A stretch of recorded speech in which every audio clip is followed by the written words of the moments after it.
Okay, apologies for the voiceover in this, but I'm not a very good editor. I'm definitely not a very good pilot, as you're about to see, but I'm not a very good editor, and hopefully talking through this will save me a lot of time. Anyway, the reason that I'm making this video is just to show what the breakup was like for me yesterday, flying my HDZero, sort of commonly known at the moment as Byte, but this is the HDZero system. At a Bando yesterday here in the UK. This is using the current race VTX, the long one. I'm at 200 milliwatts. I'm using HDO2 goggles with the Byte VRX module. There's me in the corner. You can just see me stood by the building. I'm using two VAS Mad Mushroom Ethis edition omni antennas and the stock Byte module patch antennas, and on my quad I've got a TrueRC Singularity U.FL antenna sticking out the back, and like I said, it's at 200 watts. You can see I'm on channel race 1, 200 watts down in the bottom left hand corner of the display at the moment. The top right hand corner has my antenna signal strength, so you can get a bit of an idea there. But anyway, this is really a video just to show what the breakup's like. So I'm flying around. There's my mate looking for his quad, so I thought as everyone does, take the mickey while he's looking for his quad, and I'm out enjoying myself. Anyway, you can see, like I said, I'm not a very good pilot at all, but hopefully this shows. I've got two quads, exactly the same. One is this one that I'm flying at the moment with HDZero on, and one is an analog quad, identical quad, it's just the analog equipment on it, and that is using a TBS Unified Pro 32 HV, and I tried at the 1 watt maximum power setting, and it was, to be honest, pretty terrible here, especially inside the building. But one of the other guys that was here that I was flying with said actually reduce your power output, because high analog power outputs creates a lot of multipathing, bouncing of signals around, etc., because it's putting out so much power. So I tried it at 200 watts and 400 milliwatts on the analog, and the breakup was terrible compared to this HDZero, which just blew me away. I don't think there's anything wrong with my analog quad or the equipment on it. It was just that HDZero just worked so much better here for me, especially on 200 milliwatts. I was blown away, really was.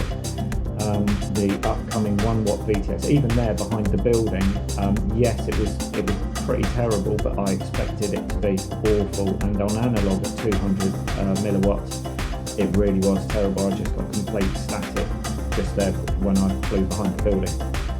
I have got some DVR, I believe, from the analog flight. I'll try and upload some of that, but I just wanted to get this video out there because I know a lot of people wonder what it's like flying a Bando with the current HDZero setup on the pretty much commonly used maximum 200 milliwatts output. There is obviously the 500 milliwatt VTX at the moment, but I don't have one, and they're not very easy to get hold of, not particularly reliable, etc. But the 1 watt VTX is coming.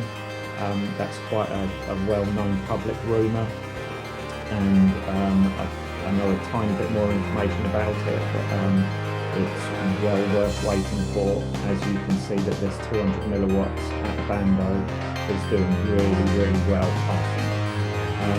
Apologies for the camera settings. I'm actually using a Runcam Nano HD camera with the TPU 3D printed lens holder, and I believe an old Foxeer Predator M12 lens is used in it. And I tried some settings, some colour, hue settings and stuff like that that I saw on Facebook before this flight, and to be honest, I don't think they were very good. As you can see, the grass and the greens, etc., look weird and all blown out when looking at it from sort of inside the building outwards.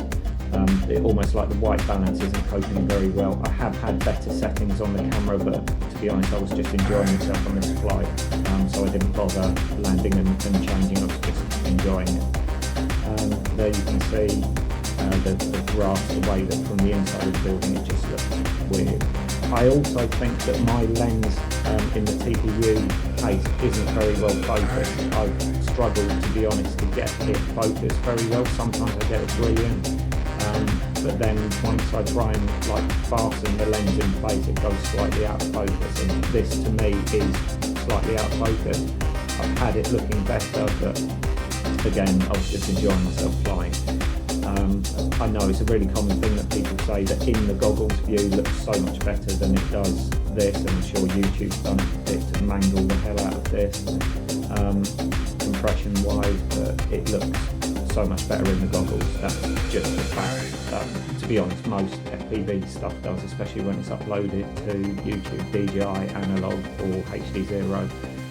It always looks better in the goggles, but this should give you an idea as to what the breakup is. I have encoded this at 4K 60 frames a second, so hopefully I understand that should be the best way of getting it uploaded to YouTube, but still, there we go. What I was doing there was, for some weird reason, I was hoping that I'd be able to skid along the floor, and like I said, I'm not a very good pilot, so I think I tried it again here. Yeah, it doesn't work. No Mr. Steel definitely, but I thought I'd give it a go. And it also shows HDZero's resilience, because it's barely cutting out at all, and I can still fly. So you know, there we go. That's that. I think now I realise that I've tortured this poor thing to death now, trying to bounce it along the floor. So I gave up with that. But yeah, there we go. So you can see me in the corner. I've got a horrible habit, you probably see now, of dropping my head. Yeah, there we go, my head's right down. So the patch antennas generally end up looking at the floor. And yeah, there we go. That's my breakup experience at 200 milliwatts on HDZero at a Bando in the UK. Cheers for watching.